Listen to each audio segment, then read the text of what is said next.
Welcome to the Wife Stories YouTube channel. New video every day, and don't forget to subscribe. Here we go. It's hard to imagine that the last few years of your life have been spent with potential liars and traitors. It's extremely hard to comprehend. I thought that I had built a good and strong marriage, that I had a real friendship, and in general, I was surrounded only by close people. But it turned out not to be so. Everyone was hiding something from me, and eventually, everyone will be punished for it. Couples started arriving at my house nearly 30 minutes late, despite my request for them to arrive by 7 this evening. It seemed each couple was trying to time their arrival so they wouldn't be the first. Consequently, two couples' cars arrived at my driveway around 25 past 7. My dad's truck, with him and my stepmother, Mama Connie, arrived just 5 minutes later. As I was still in the living room asking Larry and Angela Klug and Roy and Mary Jo Chaston about their drink preferences, Dad and Mama Connie came in through the front door without knocking, as they always did. While I was preparing drinks for the first two couples, Dad went to the kitchen, grabbed 2 beers from my fridge for himself and Mama Connie, and joined me as I served the others their drinks. I had already opened a Bud Black Crown when my guests began arriving. After ensuring everyone was comfortable, I settled into my easy chair, facing them across the coffee table, except for Dad and Mama Connie, who sat near the piano to my right as I faced the others. The conversation had been limited to basic pleasantries and exchanging minimal information about drink preferences, along with expressions of gratitude. However, the heavy emotions of sadness, grief, anger, and humiliation stemming from the current situation with myself, my family, and friends made engaging in light conversation difficult. There was no talk about children, social activities, or work, especially not about marriages, particularly mine. You see, this morning my wife Jamie received divorce papers at her workplace due to adultery. Her reaction was not like desperate calls as one would expect in such a situation. I believe that after seeing 2 photographs of her and Doug Stevenson in compromising moments, as well as transcripts of their conversations obtained with the help of my private investigator, she realized the depth of her infidelity. It appears that Jamie had chosen to adhere to my written instructions by retrieving the bags I had prepared and left on the front porch, containing the essentials for her temporary relocation. My grandfather had left me the house of sole ownership upon his passing 6 years prior to our marriage, and I had changed the locks after she left for work this morning. In writing, I informed Jamie that I had placed the remainder of her belongings, along with most of our previously shared items, in storage on East Brainerd Road, just east of downtown Chattanooga. I hadn't received any communication from her except for one note she apparently left in my storm door when I returned this afternoon, simply stating, "I'm sorry." The room fell silent as soon as I spoke, and all eyes turned towards me, absorbing my words. I had my lawyer arrange for Jamie to be served with divorce papers at her workplace this morning. I didn't say it loudly or with any discernible anger in my tone, yet the impact was profound, akin to a shouted proclamation. Conversations halted, and everyone turned to look at me. For a moment, even movement ceased. I was certain that news of my actions had already reached the 2 wives, and likely the husbands too, before I uttered a word. I focused my gaze towards a central point, avoiding direct eye contact with anyone, disregarding the expressions on their faces. It didn't matter to me whether anyone showed awareness, shock, surprise, innocence, or none of those emotions. Tonight's meeting wasn't primarily about announcing the end of my 6-year marriage to Jamie, but rather about mapping out my immediate future moving forward, as politicians in Washington like to say, to give the illusion that their actions are leading towards some sort of positive outcome. It's a meaningless phrase crafted by Washington focus groups. "Clint, my dad finally broke the silence after about 5 seconds. Are you certain there wasn't anything you and Jamie could have done before serving her papers? Or perhaps even now?" When I hesitated to respond immediately, grappling with my anger and frustration over multiple unfolding situations this evening, Mary Jo Chaston, being naturally the most outgoing of the group, remarked, "Mr. Hood, given how well I know your son, I'm certain he considered all the options before acting towards Jamie." She gently placed her free hand on Roy's arm as he silently contemplated her words. Under different circumstances, I might have appreciated Mary Jo acknowledging my ability to manage conflicting emotions. But not tonight. Just 3 months ago, yep, Clint, Roy remarked to me, agreeing with my observation. It certainly appears to be a clandestine meeting from my perspective as well. Roy and I were enjoying a beer together after catching one of the numerous basketball games playing on the large screens at Buffalo Wild Wings. I had just remarked on what seemed like suspicious activity in the distant corner. She, a bottle blonde in her early 30s, had entered the bar about an hour earlier with two other women. He, a man in his late 30s, sporting a sharp suit and wingtip shoes, clearly out of place in a sports bar, had arrived alone just 10 minutes ago. Considering how swiftly he had navigated to the corner of the room after receiving his drink at the bar, and how promptly she had separated herself from her group to join him in his secluded corner, it was evident that they had either arranged this encounter beforehand, had done this before, or perhaps both. Observing the rings on their respective left hands, it was clear they were married, and other cues strongly suggested they were not married to each other. "Hey, Roy," I inquired, reflecting on the recent changes I had observed in Jinmei's affection and interaction with me, which were definitely not for the better. "What would you do if you recognized either one or both of those cheating jerks while out in public like this? I mean, of course, there's the risk of informing the betrayed spouse and having the one you tell become angry and hostile. But don't you think the deceived husband, in the case of the cheating wife, or the deceived wife, in the case of the cheating husband, deserves to know?" Roy didn't originally hail from Tennessee. He relocated from New York after completing his studies at Rensselaer Polytechnic Institute and securing a position at the Department of Energy in Oak Ridge National Laboratory. Later, he left O&L and settled in Chattanooga when he was hired by a local engineering firm 4 years ago. Our introduction took place shortly after Roy and Mary Jo's move. At a book signing, our wives had dragged us to the local Barnes & Noble.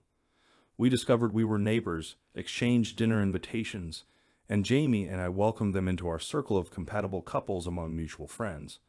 Having known Roy for several years now, and noting his enduring New Yorker traits, I wasn't particularly surprised by his response. "Nah, too many complications. Besides, the truth always surfaces eventually in such matters. Why risk tarnishing a good friendship with a lasting, unpleasant memory?" "So," I countered, "you're suggesting you'd simply stand by and say nothing. What if it involved the spouse of a dear friend? Wouldn't that hold any significance?" Roy twirled his glass on the small raised table where we were enjoying our wings and drinks, pondering his reply. Eventually, he said, "Well, I suppose if it were a close friend, someone I really cared about, not just a work buddy or someone from our social circles, I might reconsider and feel compelled to inform the poor guy."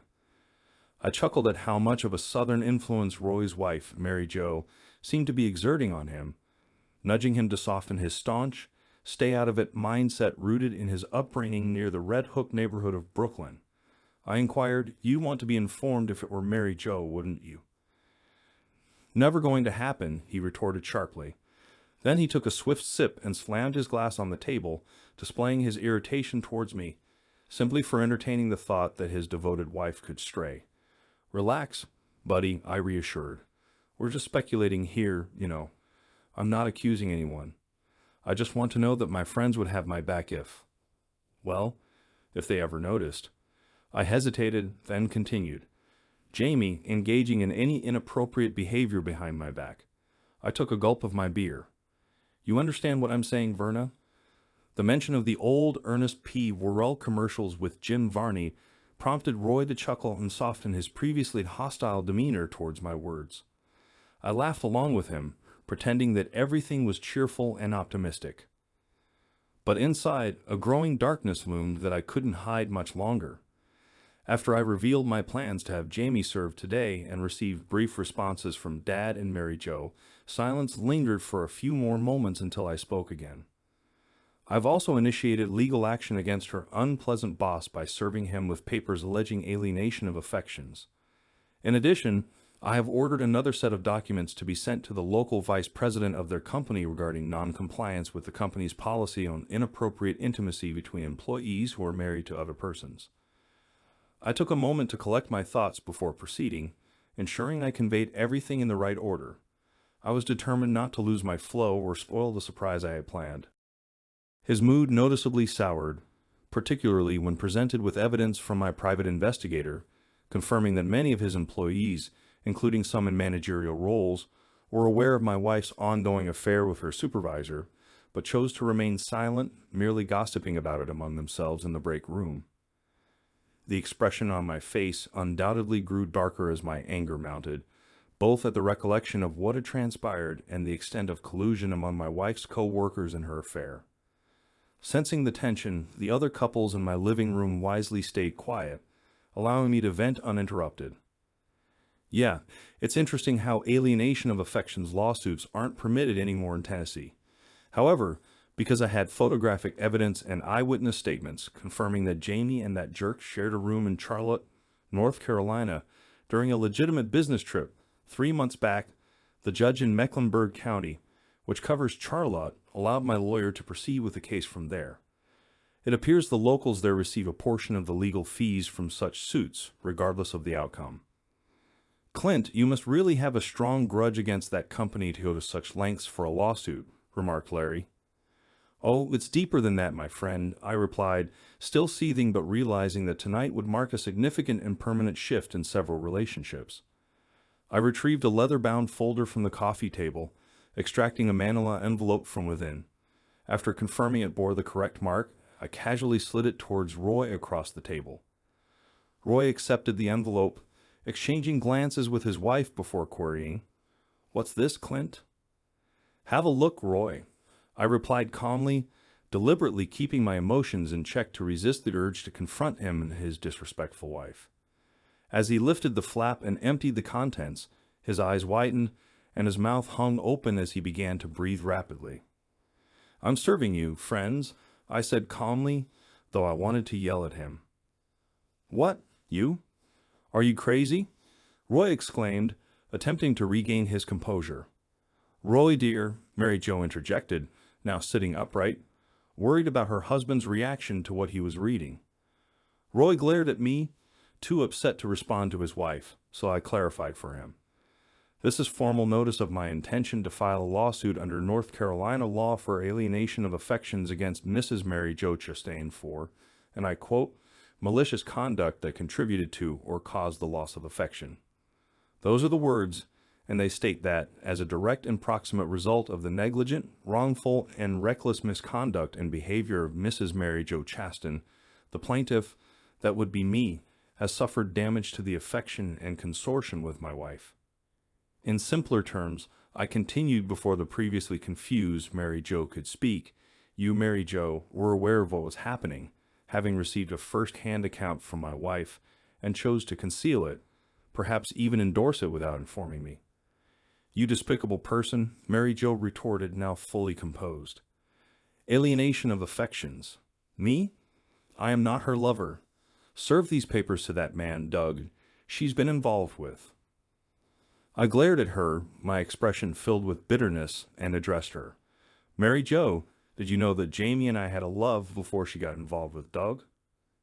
Mary Jo seemed puzzled by my question, but she nodded, and always wanted to speak her mind, replied, "Yes, you two were sickeningly sweet with each other. It was clear you were in love." But I cut her off and pressed on. Has the love Jamie and I shared as spouses been compromised, strained, perhaps even destroyed because of her relationship with that jerk Doug? Mary Jo sighed and reluctantly admitted, "I suppose so, but..." I continued, "So did your behavior, by not informing me, along with the direct actions of Doug, by engaging in inappropriate, intimate behavior with her, contribute to the loss of Jamie and my affection, or become the cause of it, and were you aware or should have been aware that Jamie's interaction with Doug would lead to the rift between her and me?" "Listen, Clint," Roy interjected, now defending his wife. "You need to face reality here. We've been friends for a couple of years. You're accusing us of being the villains here when it was your wife and her boss who..." Mary Jo, growing agitated, cut off her husband. "Regardless, you can't substantiate your claims about any of this. And as you mentioned, there's no law in Tennessee covering this."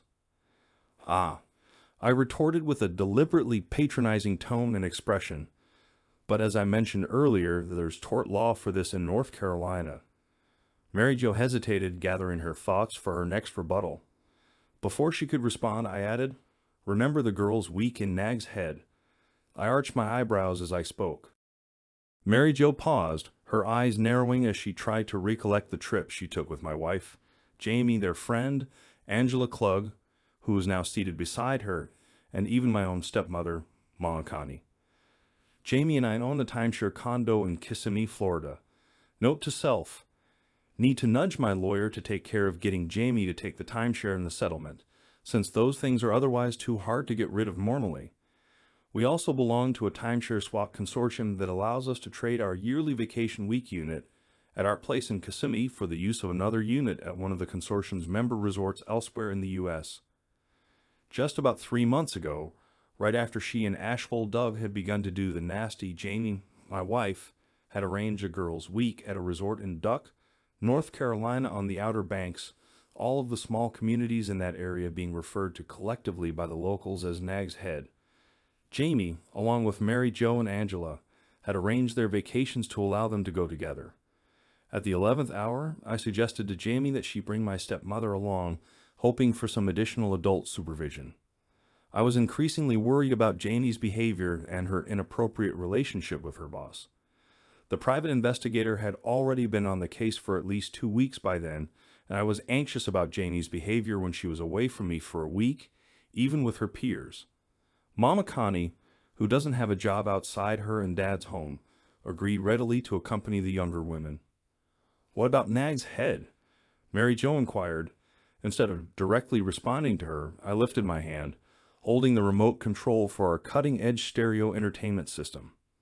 With a single click, I conveyed the information I'd acquired from my private investigator, complete with authentic audio accompaniment. I requested the transcript of the forthcoming playback to be included in the packet I gave to Roy. However, the conversational evidence gains a sense of authenticity when heard directly from the source. I prefaced the forthcoming audio with, "This recording was captured from the neighboring vacation condo's patio, separated by a privacy fence, using a high-quality parabolic microphone." The recording then played the sounds of the seashore, passing cars, and occasional noises from children at the pool in the adjacent condo. "Mary Jo, you're not really engaging in that behavior, are you? I thought you and Clint were, well, solid." "Jamie, oh, we are. It's just that being with Doug feels exhilarating and naughty. I know it's temporary. I'll indulge in this forbidden experience, and then it'll be over soon. I'll remain committed to Clint forever." "Mary Jo, until the next temptation, you mean?" "Jamie, no, there won't be a next time. This is a one-time thing. Trust me, girlfriend. Once I end it with Doug, or he ends it first, that's it. I'll refocus, stop taking birth control, and Clint and I can start building our family as we've planned." "Mary Jo, I'm just surprised, Jamie. This isn't like you. I couldn't betray Roy like that. He'd feel humiliated, angry, and question his manhood compared to the other guy I'd be cheating with. Speaking of which, are you with this guy because of—" "Jamie, oh no. Clint is a much better partner, both emotionally and physically, than Doug.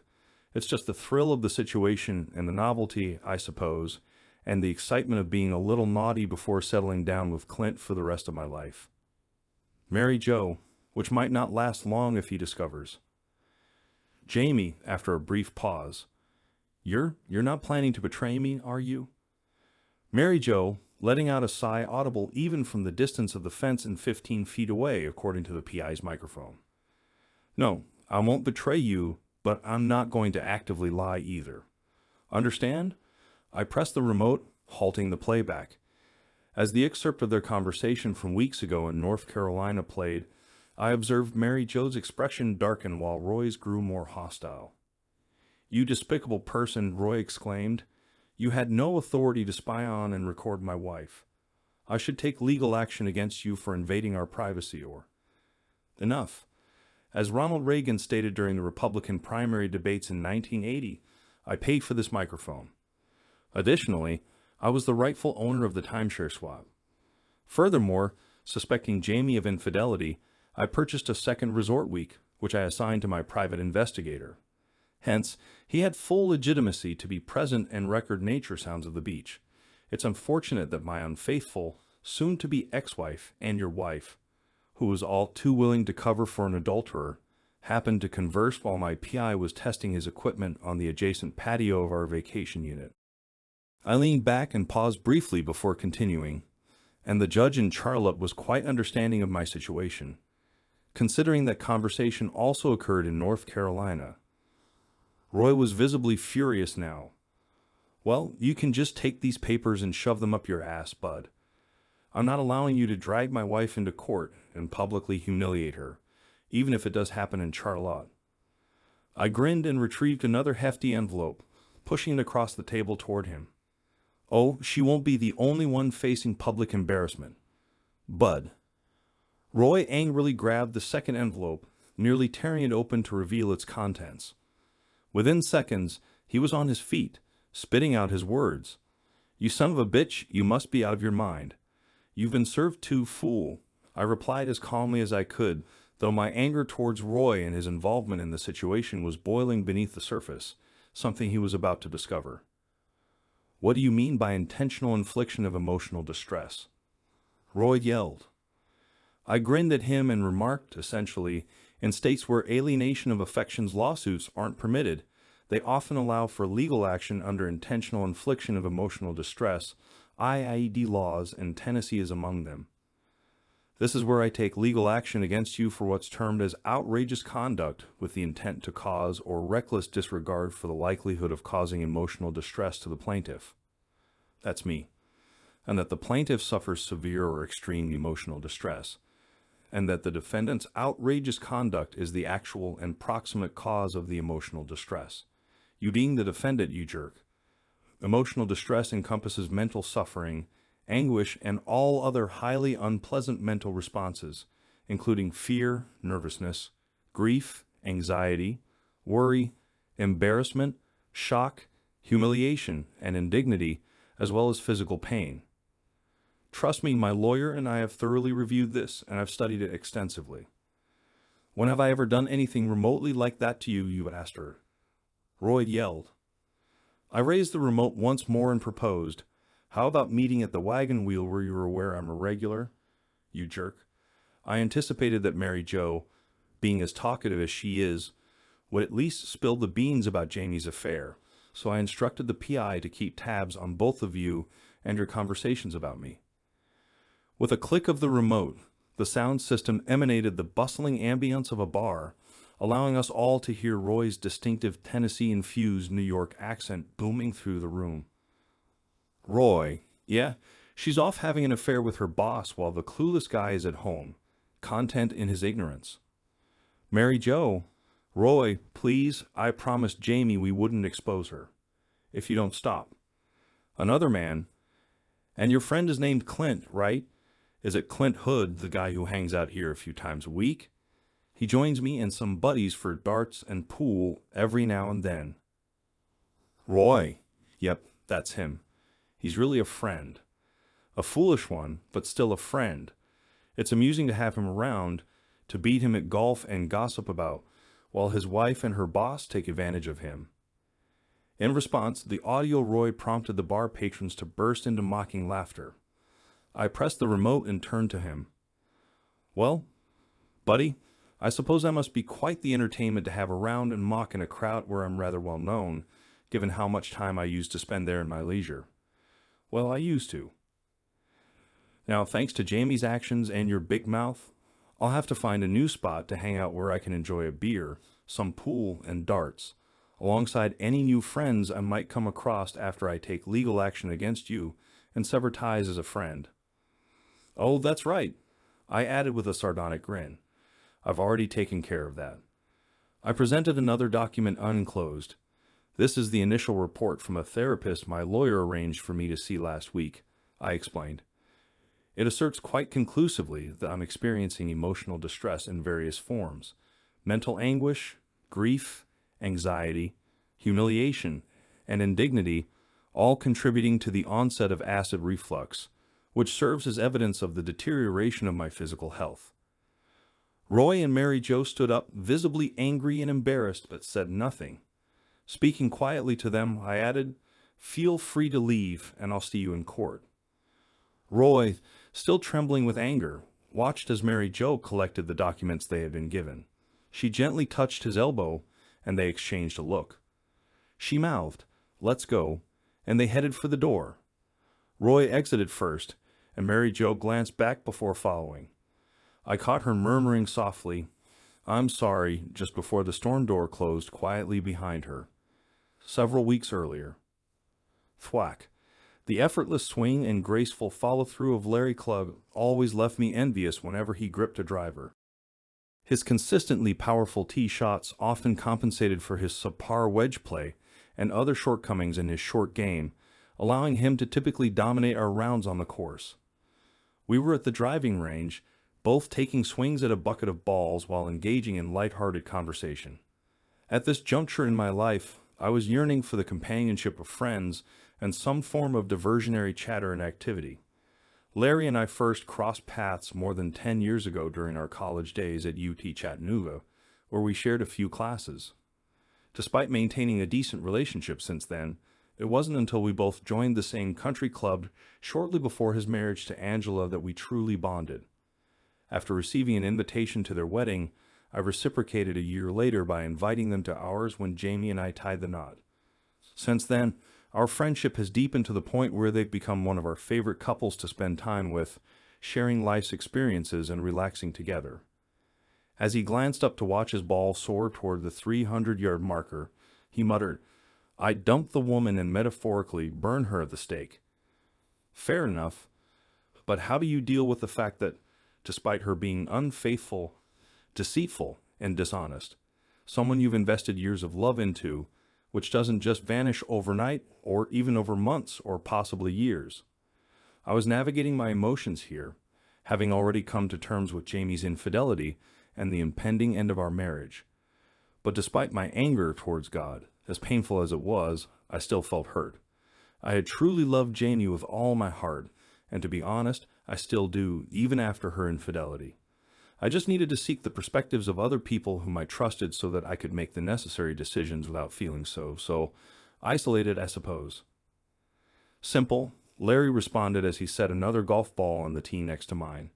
He stood up to speak to me before addressing the ball and continued, "Well, maybe not quite so simple. The poor guy might continue loving her to some extent for the rest of his life. But the wise man follows one of the fundamental economic principles. Never attempt to recover a sunk cost or invest more resources into a failing endeavor with the hope of returning to the initial state. It just doesn't happen." Pausing before swinging his driver, Larry inquired, "Why the sudden interest in unfaithful partners?" "You're not?" "No," I responded quickly. I just, and then I fabricated, heard rumors about a colleague at my workplace that his wife might be having an affair with someone named Jody, and I was just pondering what advice to give him if he were to seek my opinion on it. So I'm consulting a few friends to gather their thoughts as I figure out my own stance. That is, if I choose to say anything at all. This explanation seemed to calm Larry. He simply nodded and focused on his golf shot. Then he executed another one of those flawless drives that filled me with envy. Larry cast a sympathetic glance my way as we all listened to Roy and Mary Jo's car starting outside at the top of the sloping driveway leading down to my house. Angela remained quiet, her gaze fixed on the center of the coffee table. The glasses left on the table had gathered condensation, causing droplets to form around the coasters, though they remained safely on the polished wood surface. Memories flooded back of Jamie's fussing whenever moisture spots appeared on the furniture. Mama Connie softly inquired if Dad wanted another beer, to which he declined with a shake of his head, offering me his own sympathetic look. The silence was broken by Angela's voice, addressing me directly. "So, Clint, you're not just divorcing your wife. You're divorcing your friends, too." Her tone wasn't outright accusatory, but it certainly lacked the support one might expect. "Angela, you and Larry are Catholics, correct?" I inquired, catching them off guard with a seemingly unrelated question. "Yeah, but what's that got to do with—" Larry started, his expression mildly confused. "Are you familiar with the Catholic concept of excommunication?" I asked. "Yeah, it's when the church excludes you," Larry began to explain. No, I interrupted. I may be just a Methodist, but even I understand that according to the Catholic Church, a member essentially excommunicates themselves by voluntarily abstaining from actions, thoughts, and practices that would typically maintain their full communion with the rest of the Catholic faith community. I leaned forward as I continued speaking. Official excommunication by the Church essentially amounts to publicly acknowledging that the individual in question has willingly distanced themselves from complete communion with the Church from the outset. Drawing a parallel to divorce proceedings, I went on, redirecting the analogy to our current situation. The court simply formalizes and publicly acknowledges that one or both parties have already disengaged from full participation in the marriage. In my legal actions against Roy and Mary Jo, I clarified, I am merely seeking formal recognition from the courts, and ideally as publicly and embarrassingly as possible for those two individuals, that they voluntarily severed ties with my friendship through their actions, both their direct involvement and their intentional negligence in addressing the circumstances that led to my divorce from Jamie. The rest remained silent for a moment, processing the information I had just outlined in my mind. The quiet was interrupted by the rustle of the next large envelope I threw onto the coffee table. Larry glanced up, catching the sorrow in my expression as our eyes met. His brow furrowed, a puzzled expression forming until he followed my gaze toward Angela, noticing the tension in my mouth. Angela's expression shifted suddenly to one of fear as she darted her eyes between me and Larry, silently pleading. It seemed she had an inkling of what might be contained in that ominous envelope. "Are you divorcing us as well, Clint?" Larry asked sadly, his gaze shifting between the envelope, Angela, and then back to me. I opened my mouth to speak, but my words stumbled momentarily, and I had to blink back the onset of tears. I understood the pain this revelation would cause my friend. Yet if I didn't follow through with my plan, I would be complicit like those I was confronting tonight.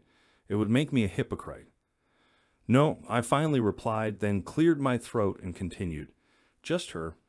I glanced pointedly at Angela, who had closed her eyes and shook her head as if trying to deny what was unfolding. "What do you mean, just her?" What? Angela. Larry was clearly caught off guard. At that moment, all Angela could manage was a soft repetition of no, no, no, no. "I'm sorry, Larry," I said, "but you need to know." With that, I pressed the remote to play the next recording in line. The sound of waves and the occasional seagull, followed by the sliding patio door closing, presumably to keep the air conditioning in and the mosquitoes out. "Hey, girlfriend, why are you sitting out here all alone on such a beautiful evening, reflecting on how much you miss Clint?" Pause. "Or how much you miss Doug?" Shut up. "Girl." Sound of patio chairs sliding.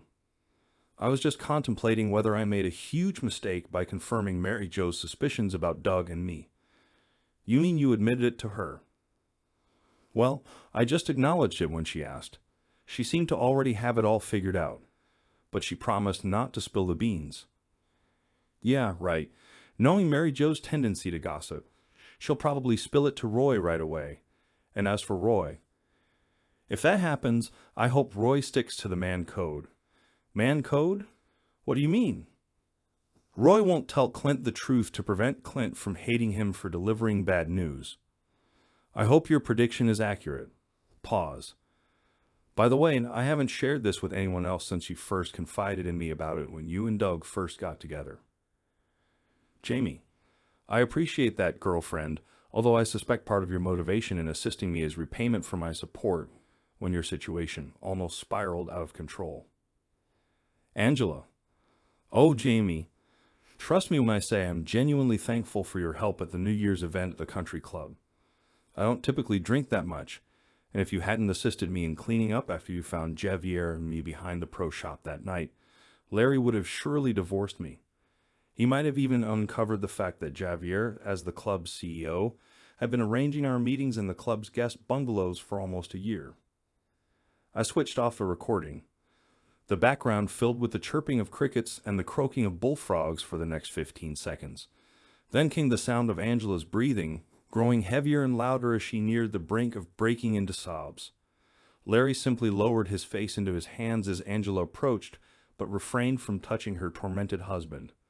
She murmured softly, struggling to articulate coherent sentences amid her surprise and, I could only hope, shame. "No, Larry, it's not, her words faltered. "Is the transcript in here?" Larry finally looked up at me, his expression thankfully not accusatory, but rather devoid of emotion altogether. "Yeah," I replied softly, along with a CDR containing the audio and a signed affidavit from my PI confirming its authenticity. "Thank you, Clint," Larry said at last, offering a brief glance at his wife before rising and extending his hand to me. "You're a true friend for letting me know. Don't worry about me being angry at the messenger." "Let's go home, Angela. You'll need some time to pack," Larry said as he headed towards the door, seemingly unconcerned about whether his current wife would follow. Angela glanced at me, her anguish over the impending loss of her husband mingled with fierce anger directed at me. "Are you satisfied, Ashole?"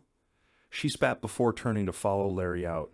I doubted she heard me when I softly replied, "No, not really. The previous week." If she's being that obvious about it, then I suppose the best course of action is to end the relationship while you're still young enough to start fresh once things settle down for you. I had just outlined my plan to divorce Jamie to Dad and Mama Connie, swearing them to secrecy until Jamie could be formally served. Assuring them that my private investigator had provided more than enough evidence to support my case, I explained that I intended to serve her with divorce papers the following week and have her moved out of my house as soon as possible thereafter. I thanked God for Granddad's foresight in leaving the house solely to me before I had married Jamie. I was only halfway through deciding what to do about our former so-called friends, so I refrained from informing my parents about that part. Reflecting on the past, I realized that Mama Connie proved to be a great companion for Dad following Mom's tragic death due to a drunk driver when I was just 4 years old.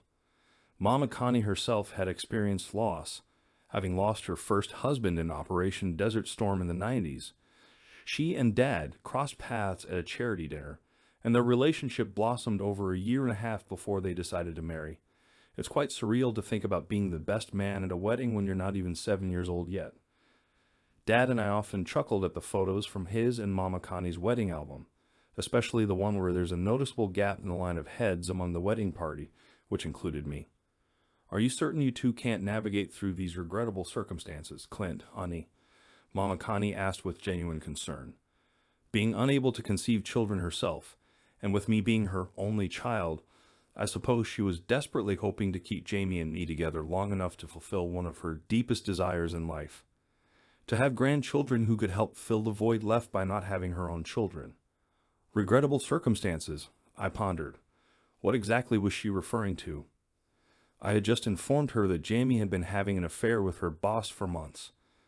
That wasn't regrettable, it was intentionally disgraceful. "I'm sorry, Mama Connie," I replied as tactfully as possible. If it had only been a harmless flirtation without becoming physical, and if she hadn't gone to such lengths, not just to conceal it from me, but to enlist others to help cover up her infidelity. "No, we're finished. I'm sorry." Mama Connie rose to assist in tidying the living room, collecting the glasses left behind by my former close friends. She wiped down the coasters and neatly stacked them before heading back to the kitchen. As she departed, Dad mustered the energy to address me with what he had been meaning to say. "Well, son, you're certainly severing ties here. You filed for divorce from Jim A., served 2 of your friends with lawsuits for alienation of affections, and 1 for aid. Have I covered everything?" I understand that he intended to convey facts with a hint of humor, aiming to boost my morale. He likely believed he had imparted enough survival skills to me, both in the wilderness during my youth and emotionally through his guidance as I grew older. The assurance in his expression suggested he was confident things would resolve positively. That's likely why he paled and nearly dropped his beer when I handed him my final envelope, saying almost. It was now fully dark outside, with the beacon light atop Lookout Mountain flickering in the distance, accompanied by the distant glow of the city on the horizon. Reaching the top of the driveway, I headed towards my truck, intending to find a new bar to spend some time in away from home and enjoy a couple of beers. Glancing back at the house, I peered through the front picture window. Dad held the contents of the envelope in his hand, including the transcript of another conversation my private investigator had recorded during that eventful week at the Outer Banks. His expression conveyed a mix of disbelief and anger, while Mama Connie's face reflected anguish and misery. I started the powerful Cummins diesel engine and drove away from the curb, unconcerned about leaving them at home.